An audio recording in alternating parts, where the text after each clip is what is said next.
তিতাস একটি নদীর নাম। তিতাস একটি নদীর নাম। তার কুল জোড়া জল, বুক ভরা ঢেউ, প্রাণ ভরা উচ্ছ্বাস। স্বপ্নের ছন্দে সে বহিয়া যায়। ভোরের হাওয়ায় তার তন্দ্রা ভাঙে, দিনের সূর্য তাকে তাতায়। রাতের চাঁদ ও তারারা তাকে নিয়ে ঘুম পাড়াইতে বসে, কিন্তু পারে না। মেঘনা পদ্মার বিরাট বিভীষিকা তার মধ্যে নাই। আবার রোম মোড়লের মরাই, যদু পণ্ডিতের পাঠশালার পাশ দিয়া বহিয়া যাওয়া সিজনা পল্লী তটিনীর চোরা কাঙ্গালপনাও তার নাই। তিতাস মাঝারি নদী। দুষ্ট পল্লী বালক তাকে সাঁতরাইয়া পার হইতে পারে না। আবার ছোট নৌকায় ছোট বউ নিয়া মাঝি কোনোদিন ওপারে যাইতে ভয় পায় না। তিতাস শাহী মেজাজে চলে। তার সাপের মতো বক্রতা নাই, কৃপণের মতো কুটিলতা নাই। কৃষ্ণপক্ষের ভাটায় তার বুকের খানিকটা শুষিয়া নেয়, কিন্তু কাঙ্গাল করে না। শুক্লপক্ষের জোয়ারের উদ্দীপনা তাকে ভোলায়, কিন্তু উদ্বেল করে না। কত নদীর তীরে একদা নীল ব্যাপারীদের কুঠিকেল্লা ঘুরিয়া উঠিয়াছিল, তাদের ধ্বংসাবশেষ এখনও খুঁজিয়া পাওয়া যায়। কত নদীর তীরে মোগল পাঠানের তাঁবু পড়িয়াছে, মগধের ছিপ নৌকা রক্ত লড়াইয়ে মাতিয়াছে। উহাদের তীরে তীরে কত যুদ্ধ হইয়াছে, মানুষের রক্তে, হাতি ঘোড়ার রক্তে। সেসব নদীর জল কত লাল হইয়াছে। আজ হয়তো তারা শুকাইয়া গিয়াছে, কিন্তু পুঁথির পাতায় রেখা কাটিয়া গিয়াছে।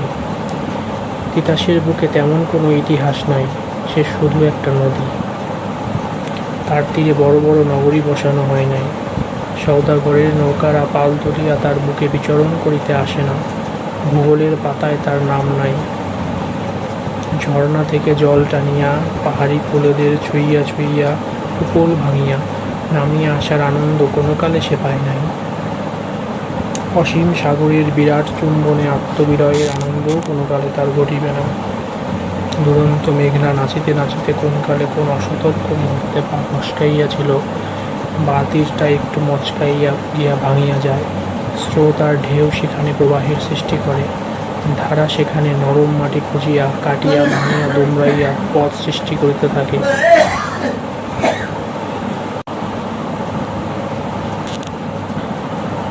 এক পাকে শত শত পল্লী দুই পাশে রাখিয়া অনেক জঙ্গল, অনেক মাঠ ময়দানের ছোঁয়া লইয়া ঘুরিয়া আসে। মেঘনার গৌরব আবার মেঘনার কোলেই বিলীন হইয়া যায়। এই তার ইতিহাস। কিন্তু সে কি আজকের কথা? কেউ মনেও করে না কিসে তার উৎপত্তি হইল। শুধু জানে সে একটি নদী, অনেক দূরপাল্লার পথ বাহিয়া ইহার দুই মুখ মেঘনায় মিশিয়াছে। পল্লী রমণীর কাকনের দুই মুখের মধ্যে যেমন একটু ফাঁক থাকে, তিতাসের দুই মুখের মধ্যে রহিয়াছে তেমনই একটুখানি ফাঁক, কিন্তু কাকনের মতোই তার বলয় আকৃতি। অনেক নদী আছে, বর্ষার অকণ্ঠ প্লাবনে ডুবিয়া তারা নিশ্চিহ্ন হইয়া যায়। পাড়ের কোনো হদিস থাকে না, সব দিক একাকার। কেউ তখন বলিতে পারে না এখানে একটা নদী ছিল। সুদিনে আবার তাদের উপর বাঁশের সাঁকর বাদ পড়ে। ছেলে মেয়ে বুড়ো বুড়িরা পর্যন্ত একখানা বাঁশে হাত রাখিয়া আর একখানা বাঁশে পা টিপিয়া টিপিয়া পার হইয়া যায়। ছেলে কোলে নারীরাও যাইতে পারে। নৌকাগুলি অচল হয়। মাঝিরা কোমরে দড়ি বাঁধিয়া সেগুলিকে টানিয়া নেয়। এপারে ওপারে ক্ষেত। চাষিরা দিনের রোদে তাতিয়া কাজ করে। এপারের চাষি ওপারের জনকে ডাকিয়া ঘরের খবর জিজ্ঞাসা করে। ওপারের চাষি ঘাম মুছিয়া জবাব দেয়। গরুগুলি নামিয়া স্নান করিতে চেষ্টা করে, অবগাহন স্নান, কিন্তু গা ডোবে না। কাক স্নান করা মাত্র সম্ভব হয় কোনো রকমে। নারীরা কোমর জলে গা ডুবাইবার চেষ্টায় উবু হইয়া দুই হাতে ঢেউ তুলিয়া নিচু করা ঘাড়ে পিঠে জল দিয়া স্নানের কাজ শেষ করে। শিশুদের ডুবিবার ভয় নাই বলিয়া মায়েরা তাদের জলে ছাড়িয়া দিয়াও নিরুদ্বেগে বাসন মাজে, কাপড় কাচে, আর 1 পয়সা দামের কার্বলিক সাবানে পা ঘষে। অল্প দূরে ঘর। পুরুষ মানুষে ডাক দিলে এখান হইতে শোনা যাইবে, তাই ব্যস্ততা নাই। কিন্তু সত্যি কি ব্যস্ততা নাই? যে মানুষটা একগা ঘাম লইয়া খেতে কাজ করিয়া বাড়ি গেল, তার ভাত বাড়িয়া দিবার লোকের মনে ব্যস্ততা থাকিবেই তো। দুপুরে নারীরা ঘাটে বেশি দেরি করে না, কিন্তু সকালে সন্ধ্যায় দেরি করে। পুরুষেরা এই জন্য কিছু বলে না। তারা জানে এ নদী দিয়া কোনো সদাগরের নৌকার আসা যাওয়া নাই। শীতে বড় কষ্ট, গম গম করিয়া জলে নামিতে পারে না। জল খুব কম, সারা গা তো ডোবেই না, কোমর অবধিও ডোবে না। শীতের কনকনে ঠান্ডা জলে হুম করিয়া ডুবিয়া ভাসিয়া উঠিবার উপায় নাই। একটু একটু করিয়া শরীর ভিজে, মনে হয় একটু একটু করিয়া শরীরের মাংসের ভিতর ছুরি চালাইতেছে কেউ। চৈত্রের শেষে খরায় খা খা করে। এতদিন যে জলটুকু অবশিষ্ট ছিল তাও একটু একটু করিয়া শুষিতে শুষিতে একদিন নিঃশেষ হইয়া যায়। ঘামের গা ধুইবার আর উপায় থাকে না। গরুরা জল খাইতে ভুল করিয়া আসিয়া ভাবনায় কাতর হয়। মাঘের মাঝামাঝি সর্ষে ফুলে আর কড়াই মটরের সবুজিমায় দুই পাড়ে নকশা করা ছিল। নদীতেও ছিল একটু জল। জেলেরা তিন কোনা ঠেলা জাল ঠেলিয়া চাঁদা পুঁটি ট্যাংরা কিছু কিছু পাইত। কিন্তু চৈত্রের খরায় এসবের কিছুই থাকে না। মনে হয় মাঘ মাসটা ছিল একটা স্বপ্ন। চারিদিক ধু ধু করা রুক্ষতায় কাতরায়। লোকে বিচলিত হয় না, জানে তারা এ সময় এমন হয়। তিতাসের ১৩ মাইল দূরে এমনই একটি নদী আছে, নাম বিজয় নদী। তিতাসের পাড়ের জেলেদের অনেক কুটুম বিজয় নদীর পাড়ের পাড়াগুলিতে আছে। তিতাসের পাড়ের ওরা ওই নদীর পাড়ের কুটুম বাড়িতে অনেকবার বেড়াইতে গিয়েছে, বিয়ের কনের খোঁজে গিয়েছে। সেসব গায়ে তারা দেখিয়াছে চৈত্রের খরায় নদী কত নিষ্করুণ হয়। একদিক দিয়া জল শুকায়, আরেক দিক দিয়া মাছেরা দম বন্ধ হওয়ার আশঙ্কায় নাক জাগাইয়া হাঁপায়। মাছেদের মতো জেলেদেরও তখন দম বন্ধ হইতে থাকে। সামনে মহাকালের শুষ্ক এক কঙ্কালের ছায়া দেখিয়া তারা একসময় হতাশ হইয়া পড়ে। যারা বর্ষার সময় চাঁদপুরের বড় গাঙে নৌকা লইয়া প্রবাস বাহিতে গিয়াছিল, তারা সেখানে নিকারির জিম্মায় নাও জাল রাখিয়া রেলে চড়িয়া আসিয়া পড়ে। তাদের কোনো চিন্তা থাকে না, হাতের টাকা ভাঙিয়া এই দুর্দিন পার করে। কিন্তু যারা বর্ষায় ঘরের মায়া ছাড়িয়া বাহির হয় নাই, তারাই পড়ে বিপদে। নদী ঠনঠনে, জাল ফেলিবে কোথায়? ৩ কোনা ঠেলা জাল কাঁধে ফেলিয়া আর এক কাঁধে গলা চিপা টোলা বাঁধিয়া এপাড়া সেপাড়ায় টই টই করিয়া ঘুরিতে থাকে কোথায় পানা পুকুর আছে মালিকহীন ছাড়া বাড়িতে। চারপাড়ে বন বাদারের ঝুঁকি, তারই ঝরাপাতা পড়িয়া পচিয়া ভারী হইয়া তলায় শায়িত আছে। তারই উপর দিয়া ভাসিয়া উঠিয়া ছোট মাছেরা ফুট দেয়।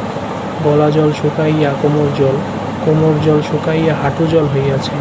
মাছেদের ভাবনার অন্ত নাই, কিন্তু অধিক ভাবিতে হয় না। গোপাল কাছা দেওয়া দীর্ঘাকার মালো কাঁধের জাল নামাইয়া সেন দৃষ্টিতে তাকাইতে তাকাইতে একসময় খেউ দিয়া তুলিয়া ফেলে। মাছেদের ভাবনা এখানেই শেষ হয়, কিন্তু মাছ যারা ধরিল তাদের ভাবনার আর শেষ হয় না। তাদের ভাবনা আরও সুদূর প্রসারী, সামনে বর্ষাকাল পর্যন্ত। বর্ষাকালের আর খুব বেশি দেরি নাই। সংকট অবসানের সম্ভাবনায় অনেক মালো উদ্বেগের পাহাড় ঠেলিয়া চলিয়াছে। হাতে ঠেলা জাল লইয়া চুনোপুটি যা পায় ধরিয়া পোয়া ১.৫ পোয়া চাউলের জোগাড় করিতেছে। কিন্তু গৌরাঙ্গ মালোর দিন আর চলিতে চায় না। একদিন অনেক খানাডোবায় খেউ দিয়া কিছুই পাইল না। নামিলে টকবক করিয়া পচা জলের ভুরভুরি ওঠে। আর খেউ দিলে ৩-৪টা ব্যাঙ জাল হইতে লাফাইয়া এদিকে ওদিকে পড়িয়া যায়। উঠানের একদিকে একটা ডালিম গাছ, পাতা শুকাইয়া গিয়াছে। গৌরাঙ্গ সুন্দরের বউ লাগাইয়াছিল। বউ যৌবন থাকিতেই শুকাইয়া গিয়াছিল। গাল খসিয়া বুক দড়ির মতো সরু হইয়া গিয়াছিল। মুখের স্তন দুটি বুকেই বসিয়া গিয়াছিল তার। তারপর একদিন সে মরিয়া গিয়াছিল। সে মরিয়া গিয়া গৌরাঙ্গকে বাঁচাইয়াছে। তার কথা গৌরাঙ্গ সুন্দরের আর মনে পড়ে না। তারই মতো শুকাইয়া যাওয়া তারই হাতের ডালিম গাছটা চোখে পড়িতে আজ মনে পড়িয়া গেল। উফ, বউটা মরিয়া কি ভালোই না করিয়াছে। থাকিলে আজ তার অবস্থা হয়তো ঠিক নিত্যানন্দ দাদার মতো। নিত্যানন্দ থাকে উত্তরের ঘরে, তার বউ আছে, আর আছে একটি ছেলে একটি মেয়ে। নিত্যানন্দ পরিবারের দিকে চাহিয়া গৌরাঙ্গ শিহরিয়া ওঠে। এক পেটের ভাবনা নিয়েই বাঁচি না দাদা, ৪টা পেটের ভাবনা মাথায় করিয়া কেমন তামাক খাইতেছে, তার যেন কোনো ভাবনাই নাই। সত্যি নিত্যানন্দর আর কোনো ভাবনা নাই। যতই ভাবিয়াছে দেখিয়াছে কোনো কুল কিনারা পাওয়া যায় না। বউ ঝিমাইতেছে, ছেলে মেয়ে দুইটা নেতাইয়া পড়িয়া কিসের নির্ভরতায় অক্ষম নিত্যানন্দের মুখের দিকে চাহিয়া আছে। আর নিত্যানন্দ কোনো উপায় না দেখিয়া কেবল তামাক টানিতেছে। পশ্চিমের ভিটায় গৌরাঙ্গ সুন্দরের ঘর। ডালিম গাছে কাঁধের জাল ঠেকাইয়া দিয়া ডোলাটা ছড়িয়া ফেলিল দাওয়ার একদিকে। দক্ষিণ ও পূর্ব দিকের ভিটা খালি। তাদের 2 কাকা থাকিত। এক কাকা মরিয়া গিয়াছে এবং তার ঘর বেচিয়া তার শ্রাদ্ধ করিতে হইয়াছে। আরেক কাকা ঘর ভাঙিয়া লইয়া আরেক গায়ে ছাড়িয়া গিয়াছে। গৌরাঙ্গ অকারণে খেকাইয়া উঠিল। খালি তামুক খাইলে পেট ভরব? কি খামো তবে? না, লোকটার কেবল পেটই শুকায় নাই, মাথাও শুকাইয়া গিয়াছে। চল যাই বুধাইয়ের বাড়ি। নয়নপুরে বোধাই মালো টাকায় সব মালোদের চেয়ে বড়।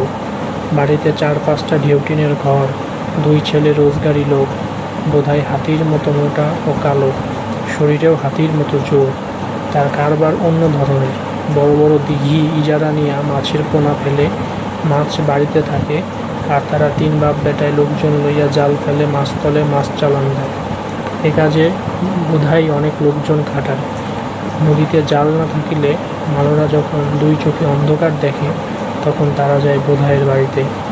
কিন্তু তিতাসে কত জল, কত স্রোত, কত নৌকা, সব দিক দিয়াই সে অকৃপণ।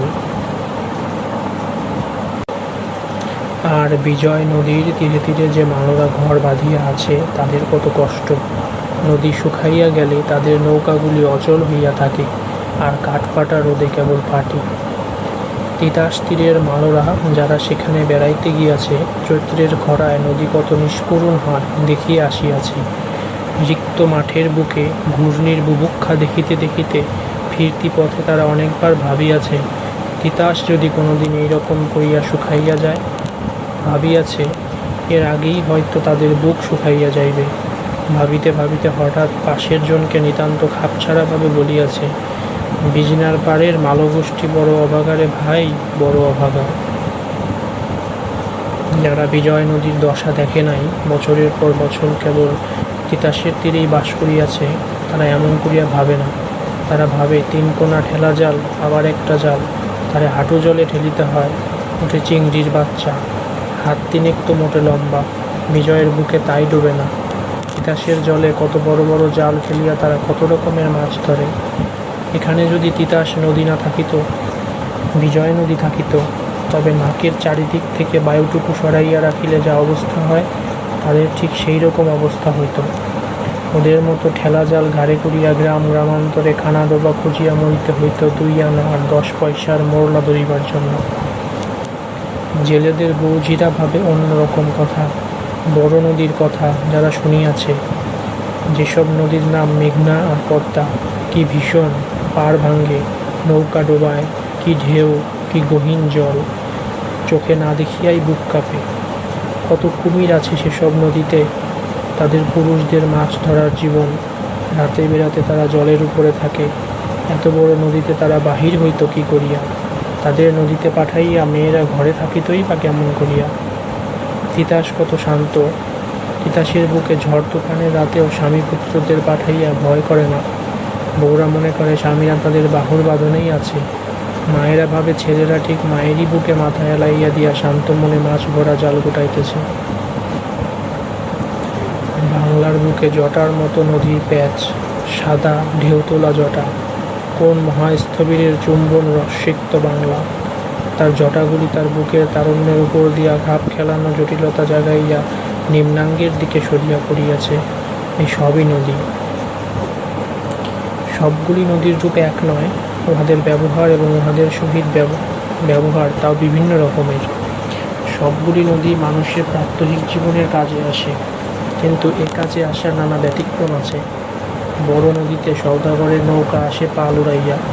উহার বিশাল বুকে জেলেরা সারাদিন নৌকা লইয়া ভাসিয়া থাকে। নৌকায় রাধে, খায়, ঘুমাইয়া থাকে, মাছ ধরে। সব বিষয়ে একটা কঠোর রূপ এখানে প্রকটিত।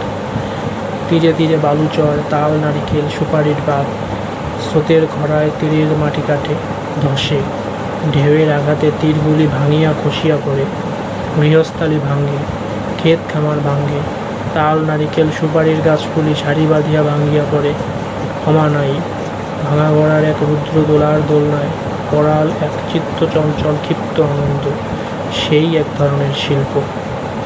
শিল্পের আরেকটি দিক আছে, সৌম্য, শান্ত, করুণ, স্নিগ্ধ, প্রসাদ গুণের মাধুর্যে রঞ্জিত এই শিল্প। এই শিল্পের শিল্পী মহাকালের তাণ্ডব নৃত্য আঁকিতে পারে না। পিঙ্গল জটার বাঁধন খসিয়া পড়ার প্রচণ্ডতা এই শিল্পীর তুলিকা ধরা দিবে না। এই শিল্পের শিল্পী মেঘনা, পদ্মা, ধলেশ্বরীর তীর ছাড়িয়া তিতাসের তীরে আঙিনা রচনা করিয়াছে। এই শিল্পী যে ছবি আঁকে তা বড় মনোরম। তীর ঘেঁষিয়া সব ছোট ছোট পল্লী, তারপর জমি, তাতে অঘ্রাণ মাসে পাকা ধানের মৌসুম। মাঘ মাসে সর্ষে ফুলের অজস্র হাসি। তারপর পল্লী, ঘাটের পর ঘাট, সে ঘাটের জীবন্ত ছবি। মা তার নাদুস নুদুস ছেলেকে ডুবাইয়া চুবাইয়া তোলে। বউঝিরা সব কলসি লইয়া ডুব দেয়, পরক্ষণে ভাসিয়া ওঠে। অল্প দূর দিয়া নৌকা যায় একের পর এক, কোনোটাতে ছই থাকে, কোনোটাতে থাকে না। কোনো কোনো সময় ছইয়ের ভিতর মায়া বউ থাকে। বাপের বাড়ি থেকে স্বামী তার বাড়িতে লইয়া যায়, তখন ছইয়ের এপারে ওপারে থাকে বউয়েরই শাড়ি কাপড়ের বেড়া। স্বামীর বাড়ি থেকে যখন বাপের বাড়ি যায়, তখন কিন্তু কাপড়ের বেড়া থাকে না, থাকে না তার মাথায় ঘোমটা। ছইয়ের বাহিরে বসিয়া ঘাটগুলির দিকে চাহিয়া থাকে সে। স্বামীর বাড়ির ঘাট অদৃশ্য না হইলে কিন্তু সে ছইয়ের বাহিরে আসে না। তারা স্বামীর বাড়ি থেকে বাপের বাড়ি আর বাপের বাড়ি থেকে স্বামীর বাড়ি যায় অনেক হাসি কান্নার ঢেউ বুকে লইয়া। যে বউ স্বামীর বাড়ি যায় তার এক চোখে প্রজাপতি নাচে, আরেক চোখে থাকে জল। এরা সব ভিন জাতের বউ, বামুন কায়েত নানা জাতের। জেলেদের বউরা জেলে নৌকাতেই যায়, তারা অত সুন্দরীও নয়, অত তাদের আবরুরও দরকার হয় না, কিন্তু ওরা খুব সুন্দরী। জেলের ছেলেরা কপালের দোষ দেয়, অমন সুন্দর বউ তাদের জীবনে কোনোদিন আসিবে না। ভালো করিয়া চায় তারা, ভালো করিয়া চাইতে পারিলে প্রায় ছইয়ের ফাঁক দিয়া বাতাসে শাড়ি একটু সরিয়া গেলে চোখেতে তারই ফাঁক দিয়া টুকটুকে একখানা মুখ আর একজোড়া চোখ চোখে পড়িবে।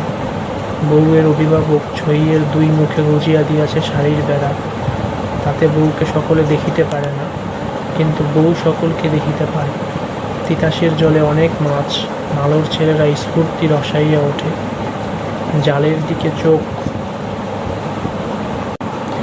জালের দিকে চোখ রাখিয়াই গাহিয়া ওঠে, আগে ছিলাম ব্রাহ্মণের মাইয়া, করতাম শিবের পূজা। জালোয়ার শনে কইরা প্রেম কাটি শনের সোতারে নচিবে, এই ছিল বউটি ঠিক শুনিতে পাইবে। গ্রামের পর খাল, নৌকাখানা সেখানে ঢুকিয়া পড়ে। সাপের জিহ্বার মতো চকিতে সে খাল গ্রামখানাকে ঘুরিয়া কোথায় পলাইয়া গিয়াছে, হয়তো আরও দূরে গিয়াছে। আরও কয়েকখানি গ্রামের পাশ দিয়া জের টানিতে টানিতে গিয়া তারই কোনটাতে বউকে লইয়া যাইবে। খালের পাড়েই বাড়ি, ছোট্ট ছেলেপিলেরা তৈরি হইয়া আছে, বউকে কি করিয়া চমকাইয়া দেবে। তৈরি হইয়া আছে হয়তো আরও কেউ। খালটা এইখানে শুকাইয়া গিয়াছে, এইখানে নৌকা হইতে উঠিয়া বউকে খানিকটা হাঁটিয়া যাইতে হইবে। শিল্পী শান্ত সবুজ সুন্দর রঙের ক্ষেতগুলি বুকে বুকে যে নকশা আঁকিয়া রাখিয়াছে, তাহারই আল দিয়া বউকে হাঁটিতে হইবে। তিতাসের তীরে না থাকার কি কষ্ট! যে বউয়ে যাওয়ার বাড়ি একেবারে তিতাসের তীরে, কর্মচঞ্চল ঘাটখানাতে তার নৌকা লাগে। 10 জোড়া নারীর চোখের দরদে স্নান করিয়া সে বউ নৌকা থেকে নামে। তারপর বাপের বাড়ি হইলে এক দৌড়ে ঘরে ঢুকিয়া ছোট ছোট ভাই বোনদের বুকে চাপিয়া ধরে, আর স্বামীর বাড়ি হইলে পিঠের কাপড় শুদ্ধ টানিয়া তুলিয়া ঘোমটা বড় করে। তারপর আগে পিছে 2-4 জন নারীর মাঝখানে থাকিয়া ধীরে ধীরে জড়িত পায়ে ঘাটের পথটুকু অতিক্রম করে। পথটুকু অতিক্রম করিয়া জমিলা বাহির বাড়ির মসজিদ লগ্ন মক্তবের কোণে পা দিয়া একবার পিছন ফিরিয়া দাঁড়াইল। পিছন ফিরিয়া চাহিল, তার স্বামী মাঝির সঙ্গে তখনও কেরায়ানায়া দরদস্তুর করিতেছে। 2-1 আনা ফেলিয়া দিলে মাঝি খুশি হইয়া চলিয়া যায়। বুড়া মাঝি যা খাটিয়াছে, সঙ্গে মাত্র 2 ননদ, তাও ননদের ছোট সংস্করণ। সন্ধ্যা ঘনাইয়া আসিয়াছে, ভয় করে না বুঝি? লোকটা যেন কি তাদের আসিতে বলিয়া নিজে আসিতেছে না। বাড়ির পথে বড় বড় ঘাস, সাপ বাহির হইয়াছে হয়তো। ব্যাঙ মনে করিয়া এখনই জমিলার পায়ের বুড়ো আঙুলে যদি ছোবল দেয়। জমির মিয়া হিসাবিল, কাউকে 1 পয়সা ঠকায় না, বেহুদা কাউকে 1 পয়সা বেশিও দেয় না, সব কাজ ওজন করিয়া করে। মাঝি হার মানিয়া নৌকায় গিয়া উঠিলে জমিরের মনে অনাহূত এক ছোপ প্রসন্নতা রং গুলাইয়া দিল। আজ তার কিসের রাত? এ রাতে কেউ কোনোদিন মাঝিকে ঠকায়? কেউ যেন না ঠকায়। মাঝি 10 মিনিট ঝগড়া করিয়া যাহা পায় নাই, 1 মিনিট চুপ করিয়া তাহার 4 গুণ পাইল। চকচকে সিকিটা সাদা নদীর খোলসার অল্প আলোতে ভালো করিয়া দেখিয়া লইয়া নগীতে ঠেলা দিল। জমির কাছে আসিলে জমিলার মনে হইল এতক্ষণ এতগুলি সাপ তার পায়ের বুড়ো আঙ্গুলটিকে ঘিরিয়া কিলবিল করিতেছিল, এখন সব কয়টা সরিয়া পড়িয়াছে। কি ভালো তার মানুষটি! কিন্তু তার চাইতে ভালো একজনকে সে দেখিয়া আসিয়াছে সে মালোপাড়ার ঘাটে। বড় ভালো লাগিয়াছে তার মানুষটাকে। প্রথম দৃষ্টিতেই সে তাকে ভালোবাসিয়া ফেলিয়াছে। সেও কি তেমনি ভালোবাসে নাই? কেমন অনুরাগের ভরে চাহিয়াছিল। আর কেমন মানুষ গো, একবার দেখিয়াই মনে হইল যেন কতবার দেখিয়াছি।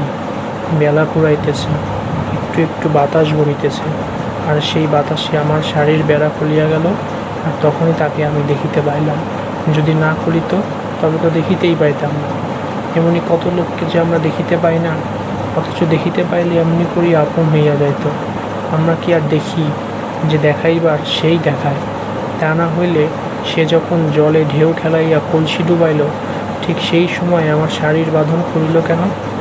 বর্ষায় আমার বাপ ওদের গায়ে ভিজা নারী তার আটি বোঝায় নৌকা লইয়া যায় পাট ছাড়াইবার জন্য। আবার যখন বাপের বাড়ি যাইব, বাপকে বলিয়া রাখিব, এই রকম মেয়েটি দেখিতে ঠিক আমার মতো। তার বাপকে বলিয়া দেখিও, আমার মেয়ে তোমার মেয়ের সঙ্গে সই পাতিতে চায়, তুমি রাজি আছো কিনা। আগে যা বলিতেছিলাম, এ শিল্পী মহাকারের তাণ্ডব নৃত্য আঁকিতে পারে না। পিঙ্গল জটার বাঁধন খুশিয়া পড়ার প্রচণ্ডতা এ শিল্পীর তুলিকায় ধরা দিবে না। এ শিল্পী মেঘনা পদ্মা ধলেশ্বরীর তীর ছাড়িয়া তিতাসের তীরে আইনা রচনা করে। এ শিল্পী যে ছবি আঁকে তা বড় মনোরম। তীর ঘেঁষিয়া সব ছোট ছোট গ্রাম, গ্রামের পর জমি, অগ্রহায়ণে পাকা ধানের মৌসুম, আর মাঘে সর্ষে ফুলের হাসি, তারপর আবার গ্রাম, লতাপাতা গাছগাছালির ছায়ায় ঢাকা সবুজ গ্রাম, ঘাটের পর ঘাট, সে ঘাটে সব জীবন্ত ছবি। মা তার নাদুস নদুস শিশু ছেলে মেয়েকে চোবাইয়া তোলে, আর বউ ঝিয়েরা কলসি লইয়া ডুব দেয়। অল্প একটু দূর দিয়া নৌকা যায় একের পর এক। তিতাস একটি নদীর নাম। এ নামের ব্যুৎপত্তিগত অর্থ তার তীরের লোকেরা জানে না, জানিবার চেষ্টা কোনোদিন করে নাই, প্রয়োজন বোধও করে নাই। নদীর কত ভালো নাম থাকে, মধুমতি, ব্রহ্মপুত্র, পদ্মা, সরস্বতী, যমুনা, আর এর নাম তিতাস। সে কথার মানে কোনোদিন অভিধানে খুঁজিয়া পাওয়া যাইবে না। কিন্তু নদী এ নামে যত প্রিয়, ভালো একটা নাম থাকিলে তত প্রিয় হইতই যে, তার প্রমাণ কোথায়? ভালো নাম আসলে কি? কয়েকটা আখরের সমষ্টি বই তো নয়। কাজললতা মেয়েটিকে বৈদুর্য মালিনী নাম দিলে, আর যাই হোক, এর খেলার সাথীরা খুশি হইবে না? তিতাসের সঙ্গে নিত্য যাদের দেখাশোনা, কোনো রাজার বিধান যদি এর নাম চম্পকবতী কি অলোকনন্দা রাখিয়া দেওয়া যায়, তারা ঘরোয়া আলাপে তাকে সেই নামে ডাকিবে না, ডাকিবে তিতাস নামে। নামটি তাদের কাছে বড় মিঠা, তাকে তারা প্রাণ দিয়া ভালোবাসে, তাই এই নামের মালা তাদের গলায় ঝোলানো। শুরুতে কে এই নাম রাখিয়াছিল তারা তা জানে না। তারা নাম কেউ কোনোদিন রাখিয়াছে এও তারা ভাবে না, ভাবিতে বা জানিতেও চায় না। এ কোনোদিন ছিল না, এও তারা কল্পনা করিতে পারে না। কবে কোন দূরতম অতীতে এর পারে তাদের বাপ পিতামহেরা ঘর বাঁধিয়াছিল, একথা ভাবা যায় না। এ যেন চিরসত্য, চির অস্তিত্ব নিয়ে এখানে বহিয়া চলিয়াছে। এ সঙ্গী তাদের চিরকালে। এ না হইলে তাদের চলে না, এ যদি না হইত তাদের চলিতও না। এ না থাকিলে তাদের চলিতে পারে না। জীবনের প্রতি কাজে আসিয়া উকি মারে, নিত্যদিনের ঝামেলার সহিত এর চিরমিশ্রণ। নদীর একটা দার্শনিক রূপ আছে। নদী বহিয়া চলে, কালও বহিয়া চলে, কালের বহার শেষ নাই, নদীরও বহার শেষ নাই। কতকাল ধরিয়া কাল নিরবচ্ছিন্নভাবে বহিয়াছে, তার বুকে কত ঘটনা ঘটিয়াছে, কত মানুষ মরিয়াছে, কত মানুষ বিশ্রীভাবে মরিয়াছে, কত মানুষ না খাইয়া মরিয়াছে, কত মানুষ ইচ্ছা করিয়া মরিয়াছে, আর কত মানুষ মানুষের দুষ্কার্যের দরুন মরিতে বাধ্য হইয়াছে। আবার শত মরণকে উপেক্ষা করিয়া কত মানুষ জন্মিয়াছে। তিতাসও কতকাল ধরিয়া বহিয়া চলিয়াছে, তার চলার মধ্যে তার তীরে তীরে কত রকমের, কত মরণের, কত কান্নার জল উঠিয়াছে, কত অশ্রু আসিয়া তার জলের স্রোতে মিশিয়া গিয়াছে, কত বুকের কত আগুন, কত চাপা বাতাস তার জলে মিশিয়াছে। কতকাল ধরিয়া এসব সে নীরবে দেখিয়াছে আর ভুলিয়াছে। আবার সে দেখিয়াছে কত শিশুর জন্ম, দেখিয়াছে আর ভাবিয়াছে। ভাবি নিগ্রহের নিগড়ে আবদ্ধ এই অজ্ঞ শিশুগুলি জানে না হাসির নামে কত বিষাদ, সুখের নামে কত ব্যথা, মধুর নামে কত বিষ তাদের জন্য অপেক্ষা করিয়া আছে। ওরা কারা? ওরা মালদের ছেলেরা আর মালদের মেয়েরা। ওরা তারা নয় যাদের দেয়াল ঘেরা বাড়ি, সামনে আছে পুষ্করিণী, পাশে আছে কুয়া, যাদের আঙ্গিনার পাড় থেকেই শুরু হইয়াছে পথ, সে পথ গিয়াছে শহরের দিকে, পাশের গাগুলিতে এক একটা শাখা পথ ঢুকাইয়া দিয়া সে পথে ঘোড়ার গাড়ি চলে। আর মালদের ঘরের আঙ্গিনা থেকে শুরু হইয়াছে যত পথ, সে সবই গিয়া মিশিয়াছে তিতাসের জলে। সেসব পথ ছোট ছোট। পথের এধার থেকে বুকের শিশু কাঁদিয়া উঠিলে ওধার থেকে মা টের পায়। এধারের তরুণীর বুকের ধুকধুকানি ওধারের নৌকার মাচানে বসিয়া মালদের তরুণরা শুনিতে পায়। এ পথ অতি গর্ব, দীর্ঘ পথ গিয়াছে মাছ তিতাসের বুক চিরিয়া, সে পথে চলে কেবল নৌকা। তিতাস সাধারণ একটি নদী মাত্র। কোনো ইতিহাসের কেতাবে, কোনো রাষ্ট্র বিপ্লবের ধারাবাহিক বিবরণীতে এ নদীর নাম কেউ খুঁজিয়া পাইবে না, কেননা তার বুকে যুযুধান দুই দলের বুকের শোণিতে মিশিয়া ইহাকে কলঙ্কিত করে নাই। কিন্তু তাই বলিয়া তার কি সত্যি কোনো ইতিহাস নাই? পুঁথির পাতা পড়িয়া গর্বে ভুলিবার উপাদানের ইতিহাসে নাই সত্য, কিন্তু মায়ের স্নেহ, ভাইয়ের প্রেম, বউ ঝিয়েদের দরদের অনেক ইতিহাস এর তীরে তীরে আঁকা রহিয়াছে। সেই ইতিহাস হয়তো কেউ জানে, হয়তো কেউ জানে না, তবু সেই ইতিহাস সত্য। এর পারে পারে খাঁটি রক্ত মাংসের মানুষের মানবিকতা আর অমানসিকতার অনেক চিত্র আঁকা হইয়াছে। হয়তো সেগুলি মুছিয়া গিয়াছে, হয়তো তিতাসই সেগুলি মুছিয়া নিয়াছে, কিন্তু মুছিয়া নিয়া সবই নিজের বুকের ভিতর লুকাইয়া রাখিয়াছে। হয়তো কোনো দিন কাহাকেও সেগুলি দেখাইবে না, জানাইবে না, কারো সেগুলি জানিবার প্রয়োজনও হইবে না, তবু সেগুলি আছে। যে আখর কলার পাতায় বা কাগজের পিঠে লিখিয়া অভ্যাস করা যায় না, সে আখরে সেসব কথা লেখা হইয়া আছে। সেগুলি অঙ্গদের মতো অমোঘ, কিন্তু সত্যের মতো গোপন হইয়াও বাতাসের মতো স্পর্শপ্রবণ। কে বলে তিতাসের তীরে ইতিহাস নাই? আর সত্য তিতাস তীরের লোকেরা, তারা শীতের রাতে কতক কতক কাঁথার তলেতে ঘুমায়, কতক জলের উপর কাঠের নৌকায় ভাসে। মায়েরা, বোনেরা আর ভাই বউয়েরা তাদের কাঁথার তলা থেকে জাগাইয়া দেয়। তারা এক ছুটে আসে তিতাসের তীরে, দেখে ফর্সা হইয়াছে, তবে রোদ আসিতে আরও দেরি আছে। নিস্তরঙ্গ স্বচ্ছ জলের উপর মাঘের মৃদু বাতাস ঢেউ তুলিতে পারে না। জলের উপরিভাগে বাষ্প ভাসে, দেখা যায় বুঝি অনেক ধোঁয়া। তারা সে ধোঁয়ার নিচে হাত ডোবায়, পা ডোবায়, অত শীতেও তার জল একটু উষ্ণ মনে হয়। কাঁথার নিচের মায়ের বুকের উষ্ণতার দোসরে মৃদু উষ্ণতাটুকু না পাইলে তারা যে কী করিত। শরতে আকাশের মেঘগুলিতে জল থাকে না, কিন্তু তিতাসের বুকে থাকে ভরা জল। তার তীরের ডুবো মাঠ ময়দানে শাপলা শালুকের ফুল নিয়া, লম্বা লতানে ঘাস নিয়া আর বাড়ন্ত বর্ষাল ধান নিয়া থাকে অনেক জল। ধান গাছ আর শাপলা শালুকের লতাগুলির অনেক রহস্য নিবিড় করিয়া রাখিয়া এ জল আরও কিছুকালে স্তব্ধ হইয়া থাকে। তারপর শরৎ শেষ হইয়া আসে, কে বুঝি বৃহৎ চমুকে জল শুষিতে থাকে। বাড়তি জল শুকাইয়া গিয়া তিতাস তার স্বাভাবিক রূপ পায়। যে মাটি একদিন অথই জলের নিচে থাকিয়া মাখনের মতো নরম হইয়া গিয়াছিল, সে মাটি আবার কঠিন হয়। আসে হেমন্ত। হেমন্তের মুমূর্ষু অবস্থায় কখন ধান কাটার মরশুম শুরু হইয়া গিয়াছিল।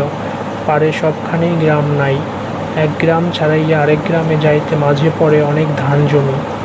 জমির চাষিরা ধান কাটা শেষ করিয়া ভারে ভারে ধান এদিক ওদিকের গ্রামগুলিতে বহিয়া নিয়া চলে।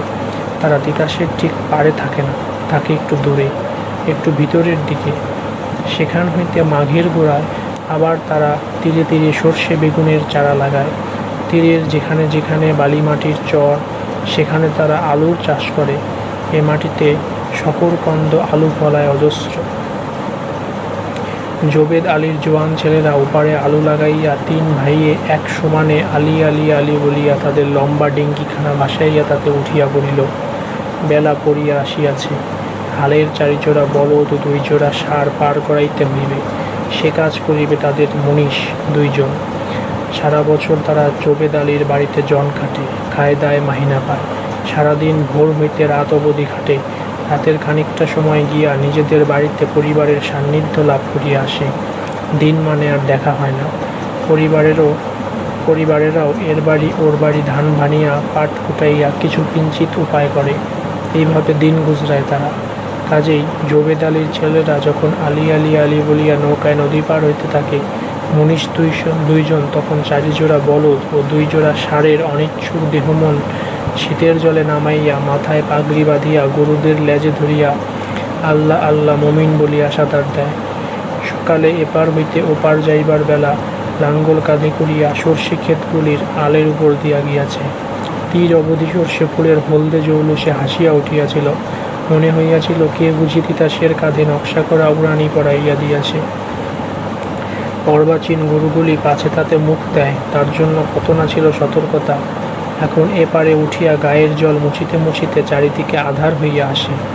আঁধারে সব একাকার। গরু কোথায় মুখ দিবে? দিনের শ্রমে শ্রান্ত গরু, আর শ্রান্ত এ দুইজন মানুষ। সারাদিন অসুরের বল নিয়ে খেতে কাটিয়াছে, এবার বাড়িতে যাইবে, তাই এত ব্যস্ততা। কিন্তু কার বাড়িতে যাইবে? তাদের প্রভু জবেদ আলীর বাড়িতে, নিজের বাড়িতে নয়।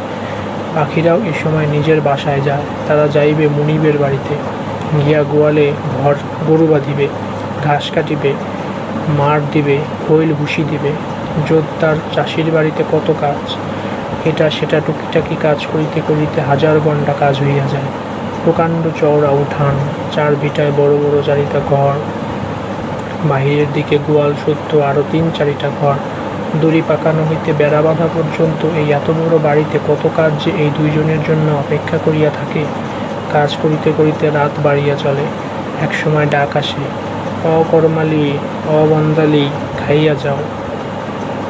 খাওয়ার পর কাঁধের গামছায় মুখ মুছিতে মুছিতে পথে নামিয়া বন্দে আলী বলে, ভাই করমালি, নিজে তো খাইলাম মাগুর মাছের ঝোল, আমার ঘরের মানুষের এক মুঠ শাক ভাতা জুটল নি কি জানি।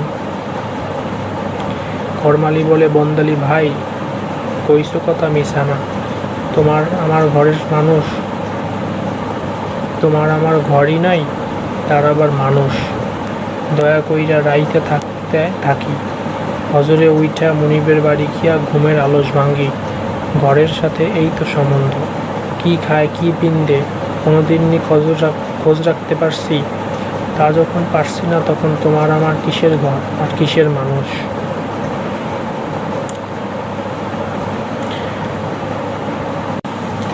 বন্দে আলী খানিক ভাবিয়া নিয়া বলে, বেবা কি বুঝি করমালি ভাই, তবু মুনিবের ঘরে পঞ্চ সামগ্রী দিয়া খাইবার সময় ঘরের কথা মনে হয়। গলায় ভাত আটকা যায়, আর খাইতে পারি না। শুনিয়া করমালি বলে, আমার কিন্তু তাও মনে পড়ে না। আগে মাঝে মাঝে পড়তো, এখন দেখি পড়ে না, যে এটাই ভালো। একটা দীর্ঘ নিঃশ্বাস ছাড়িয়া বন্দে আলী বলে, সারাদিনের মেহনতে নাস্তানাবুদ হইয়া ঘরে যাই, গিয়া দেখি ছিঁড়া চাটাইয়ে শুইয়া আছে। ঝুপ কইরা তার পাশে শুইয়া পড়ি, জাগাই না। একদিন তার একখানা হাত আইয়া আমার বুকের উপর পইরা যায়। হাতখানা হাতে লইয়া দেখি কি শক্ত, কড়া পড়ছে পরের বাড়িতে ধান ভানতে ভানতে। করমালির বউ ধান ভানে না, লোকের বাড়ি বাড়ি কাঁথা সেলাই করিয়া দেয়। কাঁথা সেলাইয়ের ধুম পড়িয়াছে, তার মোটে অবসর নাই। ডান হাতের সূচের ফোর বা হাতের আঙুলের ডগায় তুলিতে তুলিতে আঙ্গুলে হাজার কাটাকুটি দাগ পড়িয়াছে। করমালি প্রায় ঘরে গিয়া দেখে বিছানা খালি। একটু বিমর্ষ হাসি হাসিয়া করমালি বলিল, বন্দালি ভাই, তুমি তো গিয়া দেখো, বউ ঘুমাইয়া রইছে। আমি ছিঁড়া কাঁথায় গাও এলাইয়া দিয়া পথের পানে চাইয়া থাকি। সে তখন পরের বাড়ির কাঁথা সেলাই করে, আর সে সুইচের ফোর আমার বুকে আইয়া বিন্দে। তার আইতে আইতে রাইত গহীন হয়। আগ আন্দাইরা রাইত, দেখি আন্দাই দিয়া চাঁদ উঠছে। ভাঙা বেড়ার ফাঁকে দিয়া রোশনি ঢুকে, কেডাই যেমন ফক ফক কইরা হাসে। কথা শেষ হইলেও করমালির মুখের ম্লান হাসিটুকু মিলাইয়া যায় না। বন্দে আলীর বুক ছাপাইয়া আর একটা দীর্ঘ নিঃশ্বাস বাহির হয়। কোনো রকমে সেটা চাপা দিতে দিতে বলে, করমালি ভাই, আছো ভালো, কামে কাজে থাকো, খাও দাও, তার কথা মনে পড়ে না। মনে পড়ে খালি শুইবার সময়। আমার হইছে ভীষণ জ্বালা, উঠতে বইতে খালি মনে হয় তারে আমি দুঃখ দিতেছি। একটু সুখ না, শান্তি না। আমরা কি অভাগ্যা ভাই করমালি। করমালি প্রায় দার্শনিক নির্লিপ্ততার সঙ্গে বলল, আমার ভাই অত কথায় কথায় শ্বাস পড়ে না। তুমি আমি বড় মনিবের কাম করি, ভালো খাই। বউরা ছোট মনিবের কাম করে, ভালো খাইতে পারে না। আমরার জমি নাই, জিরাত নাই, পরের জমি চইয়া জান কাবার করি। যদি জমি থাকতো তাহলে বউরা নিজেরার ঘরে খাটতো, তোমারে আমারে মনিবের মতো দেখত। বন্দে আলীর মন এই ধরনের চিন্তায় সায় দেয় না। সে ভাবে করমালির প্রেমিক মন বড় নিষ্ঠাহীন। তার মতে স্ত্রীর প্রতি প্রেম ভালোবাসা এসবের বুঝি কোনো দাম নাই? হ্যাঁ, দাম নাই তো। তার মতো ভূমিহীন চাষির কাছে এসবের কোনো দাম নাই। জীবনে যদি বসন্ত আসে, তবেই এসবের দাম চোখে ধরা পড়ে। তাদের জীবনে বসন্ত আসে কই? আসে বসন্ত। এই সময় মাঠের উপর রং থাকে না। তিতাসের তীর ছুঁইয়া যাদের বাড়িঘর তারা জেলে। তিতাসে মাছ ধরিয়া তারা বেচে খায়। তাদের বাড়ি পিছু একটা করিয়া নৌকা ঘাটে বাঁধা থাকে। বসন্ত তাদের মনে রঙের মতন জাগায়। বসন্ত এমনই ঋতু, এই সময় বুঝি সকলের মনে প্রেম জাগে, জাগে রঙের নেশা। জেলেরা নিজে রং মাখিয়া সাজে, তাতেই তৃপ্তি পায় না। যাদের তারা প্রিয় বলিয়া মনে করে তাদেরও সাজাইতে চায়, তাতেও তৃপ্তি নাই। যাদের প্রিয় বলিয়া মনে করে তারাও তাদের এমনি করিয়া রং মাখাইয়া সাজাক, তাই তারা চায়। তখন আকাশে রং, ফুলে ফুলে রং, পাতায় পাতায় রং, রং মানুষের মনে মনে। তারা তাদের নৌকাগুলিকেও সাজায়। বউঝিরা ছোট থালিতে আবির দেয়, আর নেয় ধান দুর্বা। জলে পায়ের পাতা ডুবাইয়া থালিখানা আগাইয়া দেয়। নৌকাতে যে পুরুষ থাকে সে থালির আবির নৌকার মাঝের গুড়ায় আর গলুইয়ে নিষ্ঠার সহিত মাখিয়া দেয়। ধান দুর্বাগুলি 2 অঙ্গুলি তুলিয়া ভক্তি ভরে আবির মাখানো জায়গাটুকুর উপর রাখে। এই সময় বউ জোকার দেয়। সে আবিরের রাগে তিতাসের বুকেও রঙের খেলা জাগে। তখন সন্ধ্যা হইবার বেশি বাকি নাই, তখনও আকাশ বড় রঙিন। তিতাসের বুকের আরশিতে যে আকাশ নিজের মুখ দেখে সেই আকাশ। চৈত্রের খরার বুকে বৈশাখের বাউল বাতাস বহে, সেই বাতাসে বৃষ্টি ডাকিয়া আনে। আকাশে কালো মেঘ গর্জায়। লাঙ্গল চষা মাঠ ময়দানে যে ঢল হয়, ক্ষেত উচ্চাইয়া তার জল ধারা স্রোতে বহিয়া তিতাসের উপর আসিয়া পড়ে। মাঠের মাটি মিশিয়া সে জলের রং হয় গেরুয়া। সেই জল তিতাসের জলকে 2-1 দিনের মধ্যেই গৈরিক করিয়া দেয়। সেই কাদামাখা ঠান্ডা জল দেখিয়া মালদের কত আনন্দ, মালদের ছোট ছোট ছেলেদেরও কত আনন্দ। মাছগুলি অন্ধ হইয়া জালে আসিয়া ধরা দেয়। ছেলেরা মায়ের শাসন না মানিয়া কাদা জলে দাপাদাপি করে। এই শাসন না মানা দাপাদাপিতে কত সুখ, খরার পর শীতলের মাঝে গা ডুবাইতে কত আরাম। এখানেই প্রথম খণ্ড শেষ। অনেক ধন্যবাদ। তিতাস একটি নদীর নাম প্রথম খণ্ডটি শুনবার জন্য।